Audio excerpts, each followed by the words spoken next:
नमस्कार साथियों, मैं कुणाल आप सभी का संस्कृति आईएएस यूट्यूब चैनल पे स्वागत करता हूं। आज के वीडियो में हम लोग बात करने वाले हैं डिजिटल अरेस्ट के बारे में। दरअसल हाल ही में लखनऊ से एक मामला सामने आया है, जहां पर एक महिला को डिजिटल अरेस्ट करके 2.81 करोड़ रुपए अभी वहां से ठग लिए गए हैं। 2.81 करोड़ अर्थात 3 करोड़ के आसपास की राशि आपको डिजिटल अरेस्ट करके आपसे ले ली जाए तो मामला अपने आप में बहुत ज्यादा गंभीर हो जाता है। पर यह सब कैसे हुआ और ये महिला कौन थी और आगे की क्या चीजें हैं, जरा इन सभी चीजों को हम लोग अच्छे से समझते हैं। और आप लोग को भी यहाँ सतर्क रहने की आवश्यकता है कि अगर कभी भी जीवन में यह सभी चीजें आप भी पाएं तो पहले से ही अलर्ट हो जाएं। न्यूज हमारी कह रही है, can you be digitally arrested? Lucknow doctor ड्यूप्ड of over $334 in cyber crime. यानी कि जो राशि थी वह 2.81 करोड़ रुपए की थी। ये जो मामला है यह मामला संबंधित है इन महिला से। दरअसल ये जो महिला आप लोग अपनी स्क्रीन पर फिलहाल देख रहे हैं, इन महिला का नाम है डॉक्टर रुचिका टंडन। यह एसोसिएट प्रोफेसर हैं और यह एसोसिएट प्रोफेसर हैं Sanjay Gandhi post graduate institute of medical sciences Lucknow के अंदर। अब मैडम का जीवन अच्छा खासा चल रहा था, इन्हें कोई परेशानी वरेशानी थी नहीं, कोई दिक्कत भी नहीं थी। और होता भी अचानक से है सब कुछ, जो भी होता है सब कुछ सामान्य सा था इनके जीवन में। लेकिन सामान्य सा होने के बाद में अचानक से इनके फोन पर एक कॉल आती है। आजकल सबके पास फोन है। अब वो जमाने नहीं रहे ना कि पूरे के पूरे मोहल्ले में एक फोन हुआ करता था, किसी किसी का फोन आता था तो सूचनाएं भेज के बात करें। अब सबके पास अपने पर्सनल फोन है और आप कहीं पे भी चीजों को कांटेक्ट कर सकते हैं। तो वही स्थिति इनके साथ थी। ये अपने घर पे थी और घर पे इनके पास एक कॉल आती है।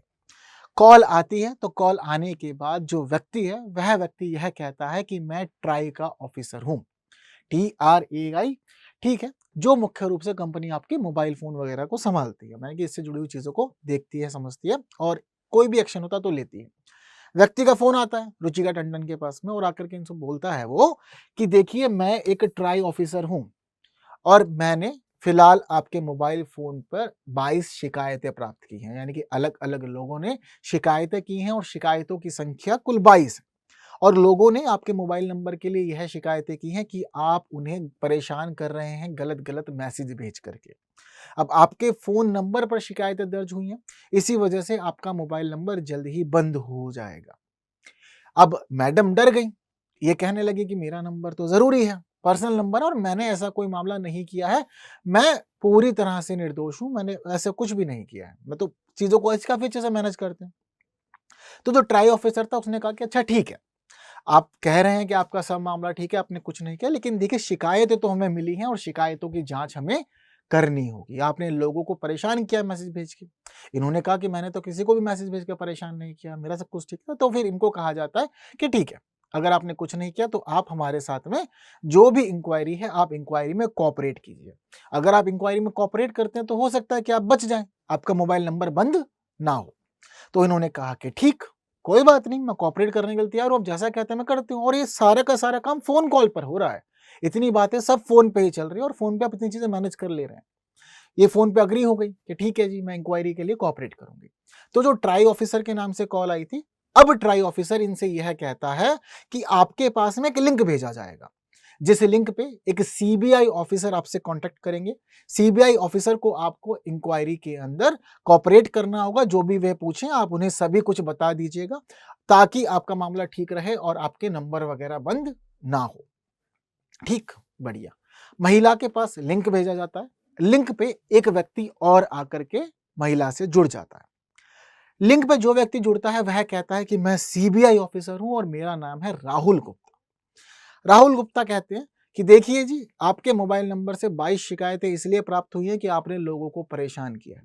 लेकिन मैं आपको एक बात और बता दूं, आपके नाम पे एक और शिकायत चल रही है जिसकी जांच सीबीआई कर रही है और आपके ऊपर यह मामला चल रहा है कि आपका नाम मनी लॉन्ड्रिंग और महिला और बच्चों की तस्करी में शामिल है। यानी कि आप मनी लॉन्ड्रिंग का काम भी करती हैं और आप महिलाओं और बच्चों की तस्करी भी करती हैं। दोनों ही काम इल्लीगल हैं और इसके लिए आपको जल्द गिरफ्तार किया जा सकता है। आप के पास कभी भी पुलिस पहुंच सकती है आपको गिरफ्तार करने के लिए, और अगर आपने हमें इंक्वायरी में कोऑपरेट नहीं किया तो ऐसी स्थिति में आपको जेल जाना पड़ेगा। अब डॉक्टर रुचिका टंडन और ज्यादा डर गई, गिरफ्तार किया जाएगा। तो जो गुप्ता जी हैं यहाँ पर, राहुल गुप्ता कहते हैं कि आपके पास एक ऑप्शन है, आप बच सकते हैं। तो चिकन टेंडर ने पूछा कैसे बच सकती हूँ बताइए जरा। तो राहुल गुप्ता कहते हैं, जो नकली सीबीआई ऑफिसर है, उसने कहा इनसे कि आपको हमें ना इंक्वायरी में कोऑपरेट करना होगा। कोऑपरेट कर दीजिए, लेकिन ये जो कोऑपरेट आप करेंगे, हम आपको ना हाउस अरेस्ट करेंगे, मतलब डिजिटली अरेस्ट कर लेंगे। डिजिटली अरेस्ट करने का मतलब ये है कि आप हमारे सामने कैमरे पे रहेंगे। आप हमारे सामने कैमरे पे रहेंगी, आप कहीं नहीं जाएँगी, आपको अपनी चीज़ें नहीं छोड़नी, आपको पहले घर बंद कर लेना है, घर बंद करके खिड़कियाँ, दरवाजे सब बंद रखनी है और आप हमारे सामने बैठे रहेंगे जब तक कि हम आपको रिहा नहीं कर देते। आप डिजिटली अरेस्ट रहेंगे, आप रहेंगे तो अपने घर में, लेकिन आप कैमरे के सामने हमारे मौजूद रहेंगे, आपको हिलने-डुलने की इजाज़त नहीं होगी। बताइए क्या आपको मंज़ूर है या फिर आप जेल में रहना चाहते हैं? अब किसी भी व्यक्ति को आप ऐसा ऑप्शन देंगे कि अपने घर में आपको सिर्फ़ कैमरे पे रहना है या फिर आपको जेल में रहना है, तो व्यक्ति चीज़ों को चूज़ करेगा कि मैं घर में ही रहना पसंद करूँगी। सामने रह लूँगी, कोऑपरेट कर दूँगी, आप जैसा कहेंगे मैं कर दूँगी, मुझे कोई परेशानी नहीं। तो फिर राहुल गुप्ता ने कहा कि ठीक है, हम आपके सभी खातों की जाँच करेंगे, इनके 5 खाते हैं। कहा कि आपके सभी खातों की जाँच की जाएगी और आपको हमें कोऑपरेट करना होगा। इस जाँच में अगर आप हमें कोऑपरेट करते हैं तो आपको गिरफ्तार नहीं किया जाएगा, सभी चीज़ें ठीक रहेंगी तो आप बच जाओगे। अगर कहीं पर भी कुछ भी गड़बड़ पाई गई या आपने कोऑपरेट नहीं किया तो आपको गिरफ्तार कर लिया जाएगा। बताइए क्या कहते हैं? इन्होंने कहा कि ठीक है, मैं कोऑपरेट करने के लिए तैयार हूँ, आपको मैं कोऑपरेट कर लूँगी। तो उसके बाद में इनको डिजिटली अरेस्ट कर लिया जाता है। डिजिटल अरेस्ट में इनको रखा गया और डिजिटल अरेस्ट में रख करके इनके 5 खातों की जाँच-पड़ताल की गई नकली सीबीआई ऑफिसर राहुल गुप्ता के द्वारा। देख रहे हैं गुप्ता जी कैसे-कैसे कमाल कर रहे हैं।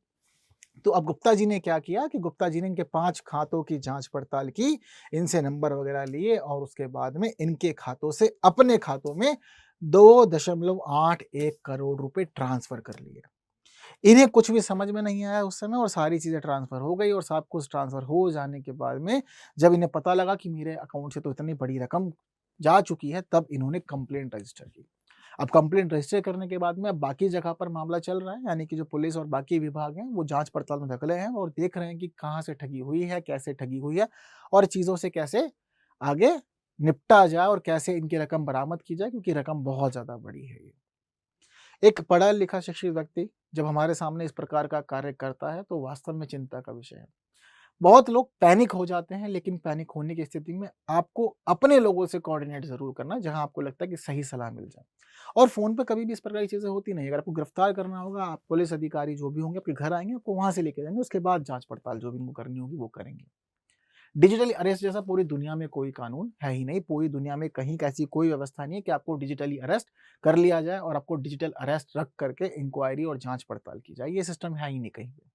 लेकिन देखो फिर भी लोग डिजिटल अरेस्ट हो रहे हैं और हो करके सब चीज़ें करवा रहे हैं। दरअसल आज के समय में डिजिटल अरेस्ट जो है यह एक प्रकार से स्कैम का तरीका बन गया है और आए दिन अलग-अलग खबरें आती हैं जब लोगों को डिजिटली अरेस्ट किया जाता है और डिजिटल अरेस्ट करने के बाद उनसे रकम ठगी जाती है। थोड़े दिन पहले ही एक मामला और चर्चाओं में था। बहुत दिन पुरानी न्यूज़ नहीं है ये। 10 जुलाई 2024 की ही न्यूज़ है। लखनऊ के पोएट हैं ये। इन्हें 6 घंटे डिजिटल अरेस्ट में रखा गया था। बाद में इन्होंने भी पुलिस को चीज़ें इन्फॉर्म की थी। तो इस प्रकार से डिजिटल अरेस्ट के मामले आ रहे हैं। डिजिटल अरेस्ट में लोगों के साथ धोखाधड़ी हो रही है। डिजिटल अरेस्ट में लोगों को रख के परेशान किया जाता है और काफ़ी दिक्कतें होती हैं। और आप लोग के सामने भी डिजिटल अरेस्ट का मामला कभी भी सामने आ सकता है। तो ऐसी स्थिति में आपको क्या करना है? पहली बात तो आप बचें कि अननोन नंबर से कोऑपरेट ना करें। अननोन नंबर्स के साथ में कोऑपरेट करेंगे तो चीज़ें गड़बड़ा सकती हैं। बहुत बार आजकल ये चीज़ें भी दिख जा रही है कि लोग जान करके व्हाट्सएप कॉल कर रहे हैं, क्योंकि व्हाट्सएप कॉल की रिकॉर्डिंग वगैरह बाकी चीज़ें नहीं की जाती है। लोग तैयार नहीं रहते हैं चीज़ों के लिए, तो व्हाट्सएप कॉल करके लोगों को परेशान किया जाता है। नॉर्मल कॉल्स नहीं करते हैं। तो अगर आप चीज़ों में कोऑर्डिनेट करते हैं, कोऑपरेट करते हैं तो आपके लिए समस्या है। और वहीं दूसरी बात ये है कि अगर कभी भी किसी भी प्रकार से कोई भी व्यक्ति आपको कहता है कि आपके लिए इस प्रकार के मामले हैं, शिकायतें दर्ज हुई हैं वगैरह-वगैरह, तो पुलिस को अगर वास्तव में चीज़ें करनी होगी तो घर आएगी और घर आके सब कुछ करेगी। फ़ोन पे ऐसा कोई भी काम नहीं किया जाता, ये सभी चीज़ें अलाउड नहीं होती। और डिजिटल अरेस्ट जैसा कोई कानून नहीं है और अगर फ़ोन पे आपसे फिर भी कोई आपके अकाउंट की डिटेल्स माँग रहा है, पिन माँग रहा है, ओटीपी माँग रहा है, तो ज़रूरी है कि आप कॉल कट करें और तुरंत आप पुलिस को इन्फॉर्म करें ताकि ऐसी कोई भी धोखाधड़ी आपके साथ ना हो और आप बचे रहें। ठीक? तो इम्पोर्टेंट न्यूज़ है, ज़रूरी है कि आप लोग अवेयर रहें, बाकी और साथियों को भी अवेयर करें और इसके साथ ही अगर ये इन्फॉर्मेशन ज़रूरी आपको लग रही है, तो ज़रूरी है कि आप बाकी अपने परिवारजनों के साथ में, दोस्तों के साथ में सब कुछ शेयर करें ताकि वह भी चीज़ों के लिए सतर्क रहें और आगे आने वाले समय में ऐसी कोई भी गड़बड़ी उनके साथ में ना हो।